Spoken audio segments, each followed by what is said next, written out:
Who wants to talk about COVID hair? Because it's a thing. And I'm just kidding. Today we're going to talk about the GTO, the origin of the GTO, a little bit about me, why I chose this car, and then why it's called Project Payback. So stick with me.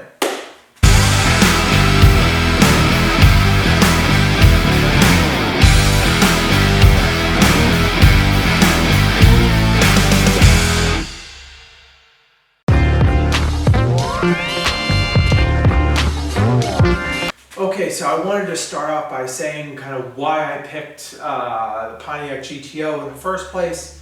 Number one, my mother had a 68 Le Mans.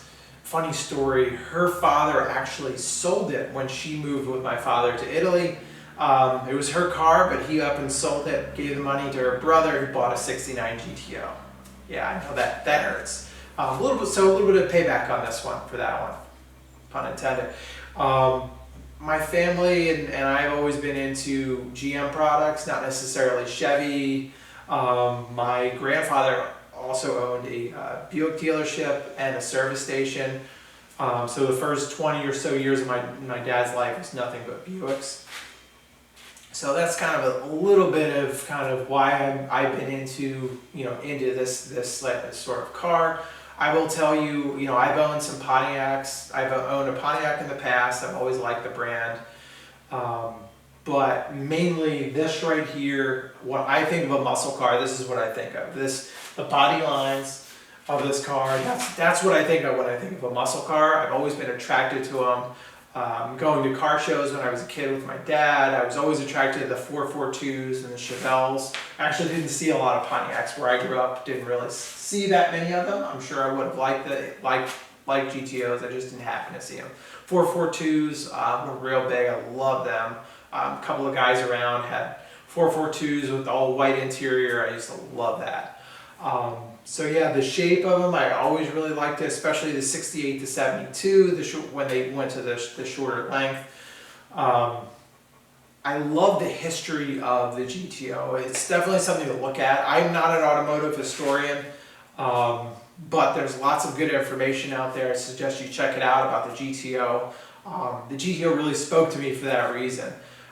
If you know anything about it, if you look into it, you'll see that basically it was created by John DeLorean, was largely responsible, just completely went rogue, saw a loophole that he could, in GM's mandate about sticking larger displacement engines into later cars, found a loophole in that, exploited it. So this car has always had a bit of a rebellious spirit to it. Even the name GTO is actually lifted from Ferrari. I'll mention that here in a minute again. So it's always had a little bit of a rebellious spirit to it that I really appreciate. One last thing I did want to mention though, was that the cool thing about A-bodies is that they are a little bit larger cars. So for me, I've got a family. This is something that I not only want to autocross and road race, but it's also something I like to throw my kids in, the wife in, and kind of go for a cruise through the mountains over here in California. I definitely have that option, with the A-body. Quite frankly, not to say that you could put a back seat in an F-body if I got like a first-gen F-body, but, having a nice and small, light platform like that, knowing me, I probably wouldn't have a rear seat in it. It would be all raced out. So this was kind of a more prudent choice, right, of something I'm actually going to use. Versus kind of what the little devil on my shoulder tells me to.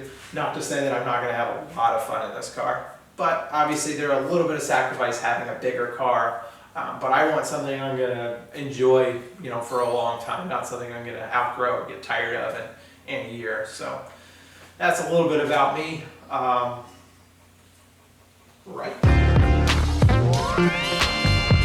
So now a little bit of background on this car. So I found this car on Craigslist, actually. In the ad, the guy had talked about how in 1968 it was car of the year, car and driver, which was something that really immediately caught my eye for some unknown reason.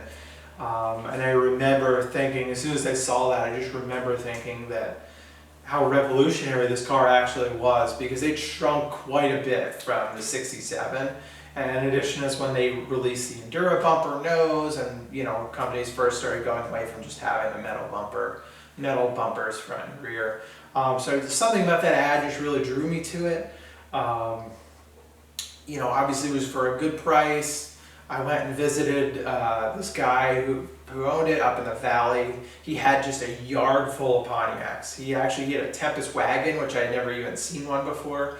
He told me he had a 72, I think, GTO in the back, somewhere in pieces. He had a Le Mans in his yard. He had just a bunch of Pontiacs.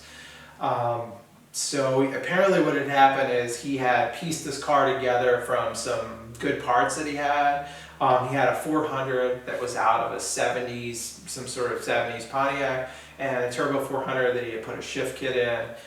So he had pieced those two together. It had just a little 2-barrel carburetor on there. So definitely not a numbers matching car at all, which is why it's very ideal for a pro touring build to use this car. So not numbers matching, just kind of random 400 setup, his and her shifter. But it was running and it was complete. That's what really attracted me to it, the price. It did have a little bit of damage on the rear of the car that I wound up taking to Best of Show, if you didn't see that story. We replaced this fender, this quarter panel right here, and then this fender needed some patchwork, as it turned out, as well. Actually, we knew that initially. We wound up finding a couple other little areas too later on, but that was the bulk of it. So as I said, it was complete, it was running, it was driving.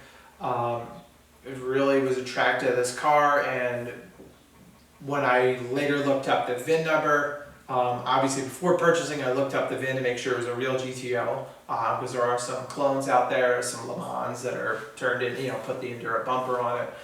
So it was a real GTO, and then when I did a little more research, I found out that this car had been in a wreck, hence the bodywork it needed, and was left for dead basically in Arizona in a scrapyard. And this guy apparently rescued it and brought it back to California, where he had pieced it together to make it a running, driving car. So there you have it. Okay, so now just a little bit about me and why I'm building this car. I've really wanted to have another car that I could autocross again. It's been a little while since I had something that I could road race and autocross. I did some autocrossing in my C6, but predominantly I would say I had the most fun, not only in that car, but in my 1999 Mustang GT. I'll put some pictures up with that. That car was my daily driver. Literally daily driver, could drive it anywhere, but I would drive it to Pocono on the weekends. I would drive it to Englishtown, to their road course. That thing, I went through so many sets of brake pads, so many tires on that thing. I just had a blast. And not a very powerful car. It had bolt-ons on it, not very powerful, but a lot of fun with all the road racing that I did. Did a little bit of autocross on that. I actually started, the first thing I ever actually raced in on a sanctioned track was an Acura Integra. That was a SCCA Solo 2. So that was kind of where I started. But prior to that, I had been around. I've been around a lot of drag racing. I've done some, a lot of test and tune nights drag racing. I had my most fun, to be honest with you, just on autocross and road racing. So that's what I wanted to get back to. I've always been into pro touring cars. Back when Johnny Hunkins really just exploded PHR with them. And that's when I really started to get into them, and I've been observing them for years, whether it's Stilo's cars, Brian Hobaugh, love his Corvettes, some of the stuff he's built. He's got a Camaro as well, Brian Finch. Some of these guys I've just been really impressed with their builds, and I really wanted an opportunity to build my own car kind of from the ground up, the way that I wanted to, using parts and combinations that I really thought would work well. So I really was looking forward to this opportunity, and I really wanted to do this for such a long time. So some people might be wondering why I chose the name Project Payback. I don't know if you guys have seen the movie Payback. Say what you will about Mel Gibson. but it's actually a decent movie. And the movie, there's just such a swagger about the main character in the movie, and so basically he's shot and left for dead, and he basically claws his way back to the top. And there's just something about that really spoke to me, about this car. This is a car that was left in a scrapyard, left for dead, and he comes back after 5 months. Truthfully, this car is going to take probably a lot more than 5 months to build, but you get the point. And he claws his way back up kind of methodically, which is how I'm envisioning this car.